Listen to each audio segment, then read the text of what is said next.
Greetings, citizens, and welcome to another edition of Flashpoint, a television program of issues and ideas, where the thought-provoking party has already begun. And we're welcoming you to this session number 362.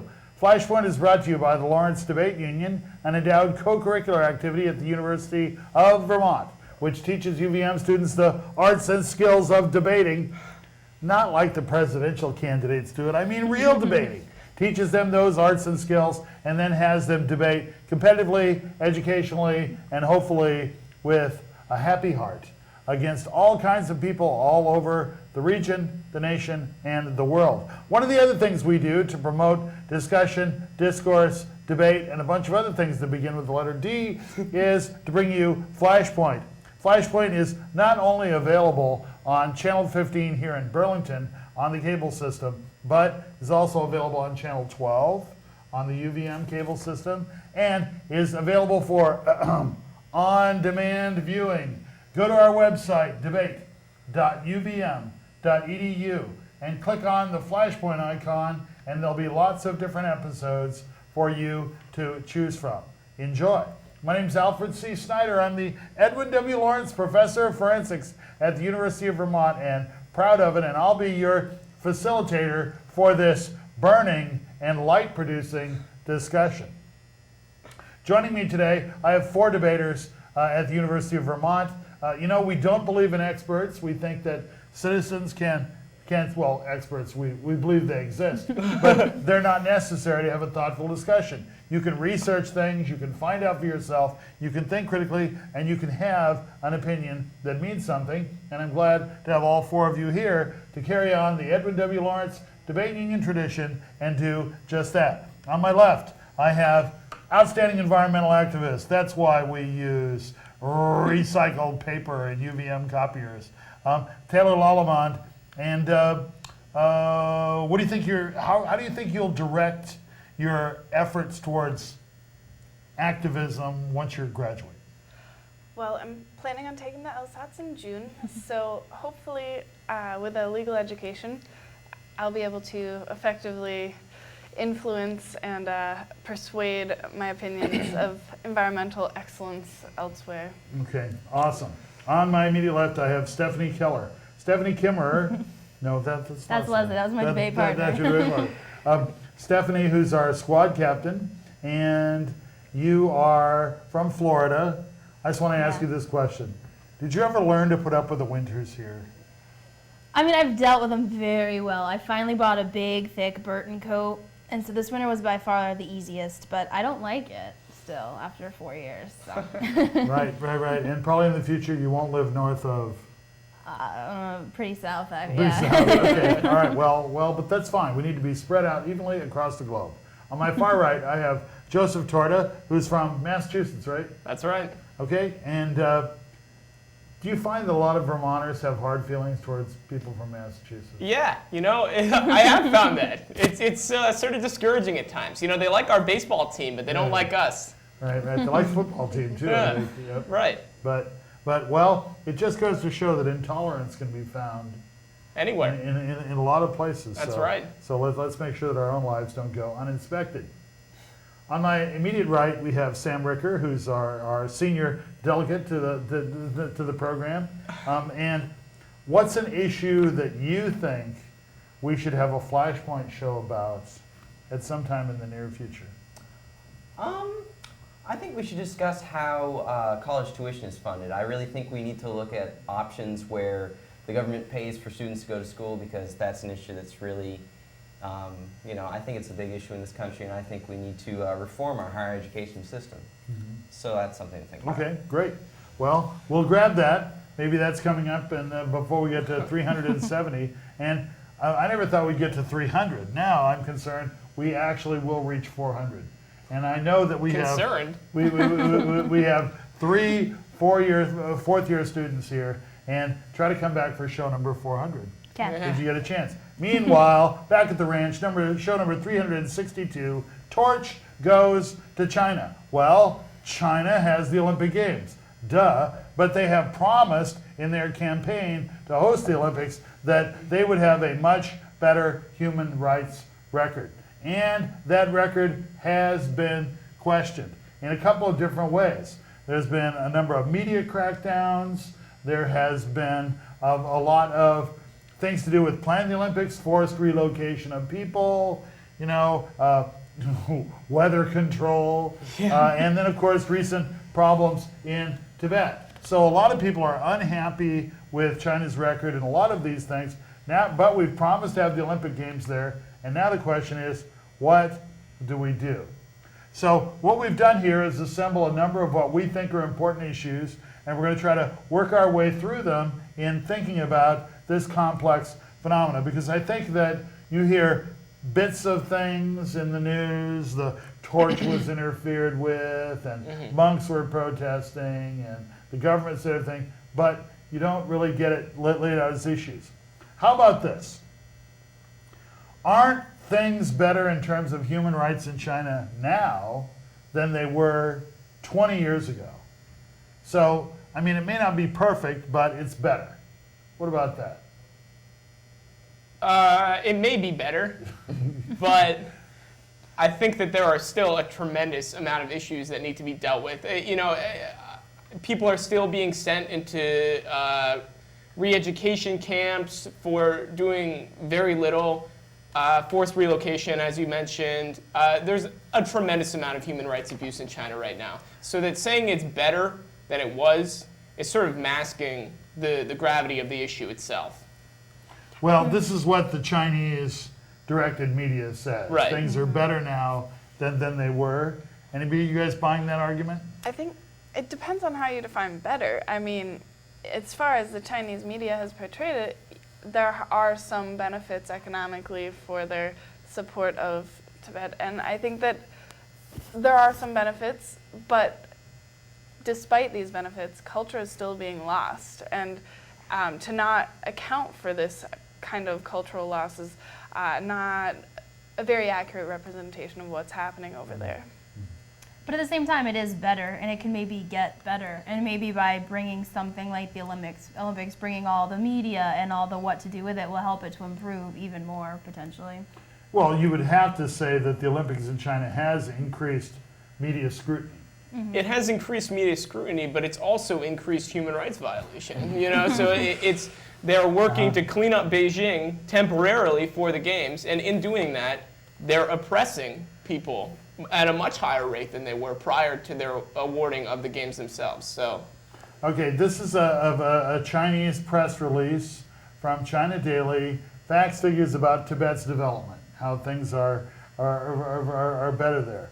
And one thing they notice is the life expectancy of Tibetan people increased from 35.5 years before the democratic reform of 59.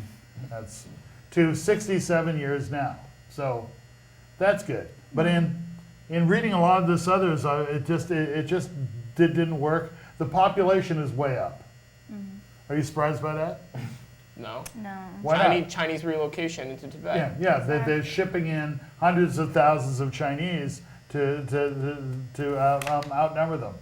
110 extra hectares of grain in 2007. It's like, why would you? I'm sure there's now a train that goes to, and but I think that things may be better. Here's a wild one. These are a group of Chinese scholars saying that the Tibet had, before China, before 1959, Tibet had feudal serfdom where the citizens were slaves, and it was just like Western Europe in the Middle Ages. Okay, and I guess the question I'm asking is, just because they don't have feudal serfdom anymore, I'm not sure that's why they should have forced rapid economic development that's destroying their culture. Yeah. It seems to me that It's getting better arguments all about that. Yeah, to me it seems like some of the infrastructural changes, building more hospitals, creating better schools, things that the Chinese government may have done and are now championing, are things that could exist in a free Tibet because the Tibetan people can continue to inhabit these buildings. I mean, they're the ones that are predominantly employed in these hospitals and in these schools, so they can continue teaching, and they would probably do it. Well, but the Chinese government's argument is going to be that they've poured a ton of money into Tibet to develop it, Mm-hmm. and paid for all these things that couldn't have happened otherwise. And I believe that's a very valid point. I'd like to note that the Dalai Lama has never advocated that we break free and become entirely free, Tibet being its own autonomous. They do want autonomy for their country, but they don't want to have entire say over everything that's happened. They recognize that China has donated a lot of time and money and effort into their culture, and it's unfortunate that they don't have the freedom of religion, they don't have the freedom of expression that they've wanted, and so desperately are expressing this want in their recent acts. And this only works to vilify a spiritual leader, and I think a lot of people have big issue with that. Well, that's down our list, but let's talk about that for a minute. Now, the Dalai Lama has been an interesting combination. He's not democratically elected. He's born and reincarnated into a body, Right. and then he becomes the leader. But in the West, he has been put up on a pedestal as being awesome. And then, of course, in the China press, they refer to the Dalai clique, like a terrorist gang of the Dalai Lama. I mean, isn't that strange, though? Somebody who's reincarnated? I think there is always the danger when you're dealing with a cult of personality. It's like the individual becomes incredibly powerful. And I mean, there's always the potential for abuse there. And while we may not have seen a tremendous amount of it, I think that it's always dangerous to put a figurehead, an individual at the head of a movement. Okay. So, why the Olympics? Why should the Olympics make a difference? Well, I think the Olympics do make a difference because it is the one time where you can truly bring attention to the issue. And even though most people would argue, oh, everyone knew about the issues that were going on in Tibet before, but the sad reality, the fact is, a lot of people who aren't informed or who don't bother to go out and, let alone read the news, but let alone, delve deeper into the issues, don't know about this. And so the Olympics is, kind of a catalyst to raise this issue. Whether it's the right vehicle or not, we can debate, but it is a method for which to. With all the countries uniting too. I mean, that's the big thing, is you have all these different countries and leaders and people interacting together and trying to do so for peace. That's what the Olympics is all about. And so the media coverage of the Olympics in and of itself is astronomical. So it makes sense why people got on the bandwagon. But there's an Olympic rule that prohibits anybody involved in the games from making a political or religious statement. I mean, it's on the books, but it hasn't changed things. I'm thinking Jesse Owens in Berlin. Well, he didn't make any statements. He just ran fast. I guess it wasn't an overt statement. Guys in Mexico but City. The Mexico City, of course. Also, I mean, boycotts. Boycotts are not a new thing. People boycott the Olympics every year, it seems like, or every there's a country boycotting almost every games. And the bottom line is, it's still a competition. So even though it's supposed to promote unity between countries, it's still competing with one another, and one another's global competition can just make a statement politically by not showing up. I know, particularly in some sports, like in snowboarding, some members chose not to participate in that competition because it should be about the sport, not dividing people, but uniting them. Also, you see the politicization of the games by the country. China uses this as a political tool. They say, "Hey, look, we're getting better. The West recognizes how much better we're getting." They use it as sort of justification and legitimization of the Chinese government. There's a tremendous amount of pro-China propaganda that's been circulated because of the games themselves. And it could be precisely because China is using the games so strongly in their global PR campaign that human rights, Tibet-oriented protests, and disagreements really hit him where it hurts. Yeah, absolutely. And maybe that will do something about it. Who knows? Well, I've heard some people say that there are different standards of human rights, that in Asia, and particularly in countries like China and Central Asian countries, the conception of human rights is more about, giving people the basics to live, that it's more of a collective economic and social well-being of the group, as opposed to the European concept, which tends to be very personal, individual citizen.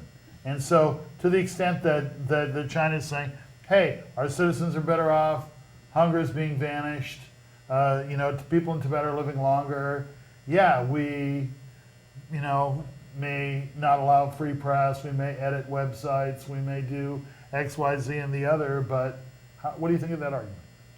Well, I think cultural relativism can be pretty dangerous because you're saying that it's okay for someone to oppress someone else because they're from a different culture. And, that's a culture that I don't quite understand. I think that there are some rights that are universal, that are human rights. Right, I think China, though, that's like kind of the point, is they're giving, people have food, shelter, things like that, technically. And it's just ironic that people in the West are making a big deal about rights and lifestyles that they don't necessarily understand, and then are boycotting and thinking that their personal boycott of not turning on NBC or whatever is really going to make a huge difference with that. I don't know. I think there's something to be said about importing our ideas of culture and rights onto other nations. But at the same time, there's a lot to be said for the media coverage, which has blindly denied some of the actual violence that has taken place. And that kind of censorship is dangerous in itself, not in the way that maybe freedom of information doesn't appeal to mass cultures as a human right, but in our culture, it seems as though being lied to by your government isn't preferable. right. And the way I understand international coverage is that it's not going to be overtly censored, but that the parameters of international media are going to be limited to Beijing itself. And Beijing is going to kind of become, ideally, the Chinese government wants to make it kind of a bubble city where it's surrounded by, it's very heavily controlled. It becomes like the model city, All right, what do you think will happen if I win a gold medal and I'm standing on the platform, they start to play the national anthem of my country, and I pull out of the back of my sweatpants a Tibetan flag and hold it in front of me? I think and that'll mouth, be Free Tibet. I What think- do you think would happen? I think it'll be pivotal to see how China reacts to that. They have all this what to do about how they're becoming so much better, and I think actions will speak louder than words if something like that happens. And the way they portray themselves during the games is going to really make their role in the coming years in the international realm and how they do react to that. So obviously, if you have a bunch of guards trampling them or your TV being censored out, that's going to really show how not serious they were when they made all these claims. So. Yeah, I think off camera they're going to do all they can to prevent something like that from happening. But on camera, I don't know. I sort of doubt that they'll have the Chinese guard come and tackle these athletes if they're, No, they won't do that. But I don't know. Okay, let's say you're an American TV network and you're broadcasting the Olympics, and the Chinese say, guess what? Here's Comrade Wen is going to cut the feed from any camera that he thinks is showing something, really, really, really bad, like this.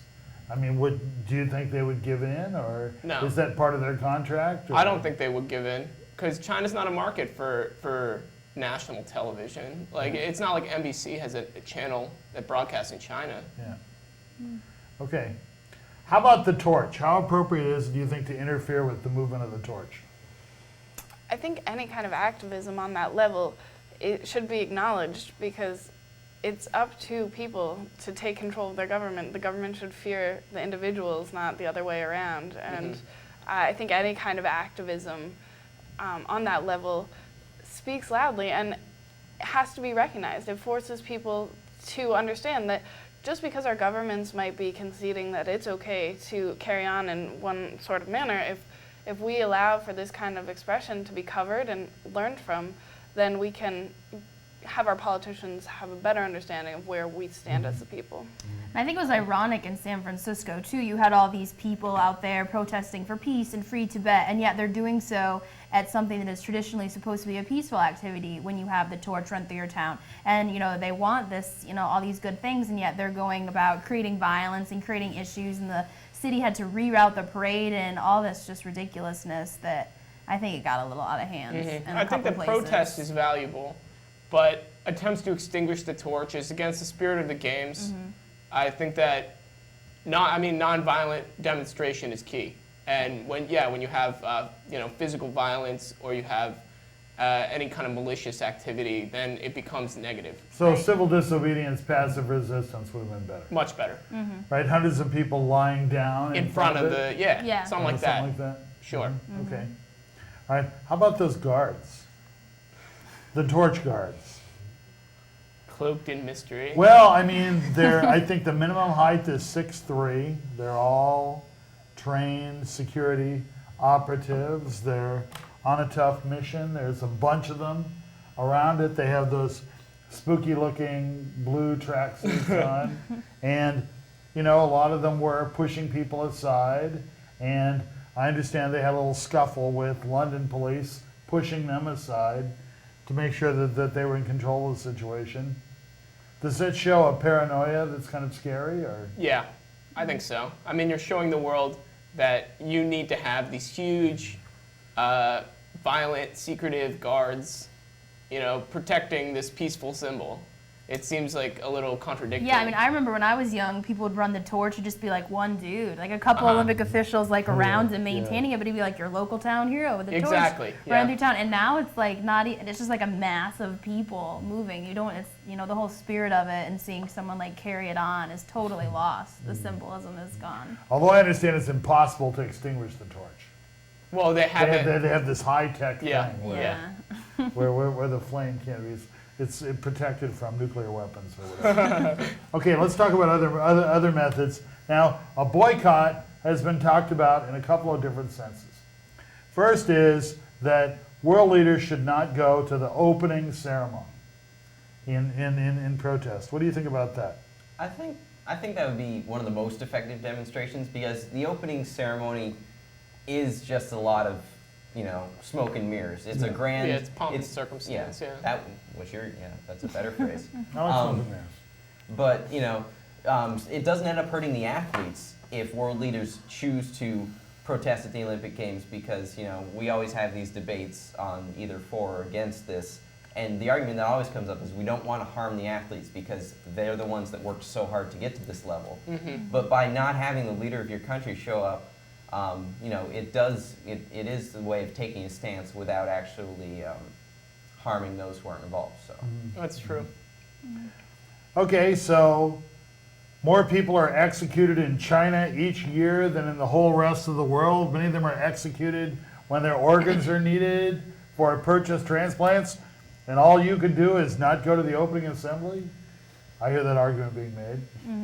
I don't think that the Olympics are necessarily the appropriate venue. Why don't you make some real steps? Like the Olympic Games, even if you boycott the entire games, even if your president gets on national television and speaks out against the Olympics, that's definitely not enough. I think that if you want substantive change, you need real action.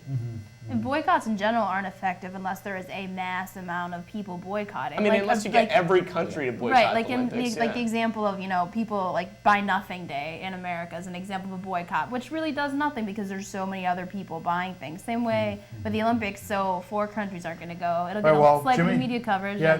Jimmy Carter boycotted the Olympics because of the Afghanistan war. Boy, isn't that an amazing thing? Yeah.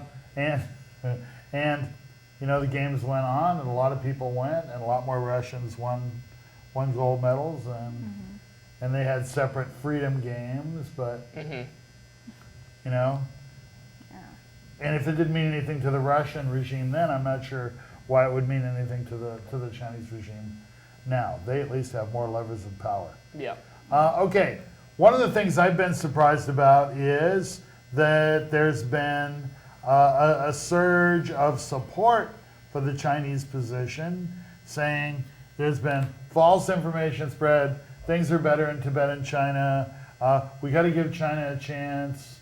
Don't disrespect China. What do you think? I mean, I think it's Oh, sorry, you can go ahead. No, you go ahead. Well, I just was gonna say, I saw something on the news about some San Francisco people of Chinese descent, and they were very excited and really saddened because you have to think, like, yeah, there's a lot of messed up things going on there, but there is a lot of people also who are very excited to see something like the Olympics come to China. And they were interviewing this woman who said, you know, she was raised in China and then moved, and she was so excited. She's like, I could never even dream of the day when the Olympics would be in my country. And so I think in a way some of this pro-China is good for, you know, some of the people. Yeah. Except for this guy here, who's saying Yeah. that if there were, if there was genocide in Tibet, it'd be better to forget about it now. Publishing in China Daily, and he looks like a European guy of some sort. But yeah, there's been a lot of, and this calling the Dalai Lama the Dalai clique really bothers me, as if it's sort of a gang of thugs or something, of terrorists. Yeah. Well, it's time to. We have more things on our list. We didn't get to them. We never do. I think it's so true. No discussion is ever complete. We're always just scratching the surface of that infinitely huge reality thing. But given that, I wanted to ask you a question, sort of to summarize this. And we picked this one, so this may seem a little jaunty, but that may be how. Yeah, but it's still going to be a hit on TV no matter what. Yep. What's your reaction to that statement? Let's start with you, Joe Torda. That's true. I think that people are still going to watch. Everyone's got their favorite events. I know I've got mine, and I'm going to still tune in. Sam Ricker. Yes, because turning off your TV doesn't really help the situation at all, because there's going to be so many other people watching it. And I think viewership will be even more increased because people might be looking out for these impressive symbols of protest at ceremonies and whatnot. Okay. Taylor Lalemand. I believe we will be all tuning in, supporting our athletes, and I think it will be interesting to see what kind of activism is shown. Stephanie Kimerer. I think it will be a huge hit, which is the irony of all this big what to do, and then as soon as it starts, people are going to sit down with their families, friends, watch the opening ceremonies, watch their favorite events, and things will just trek on and stay the same the way they are.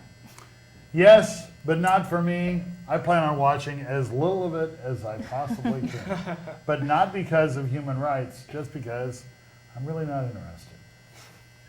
But I do care about human rights. Thanks a lot for watching this edition of Flashpoint. Please feel free, if you wish, to take our advice, which is think for yourself.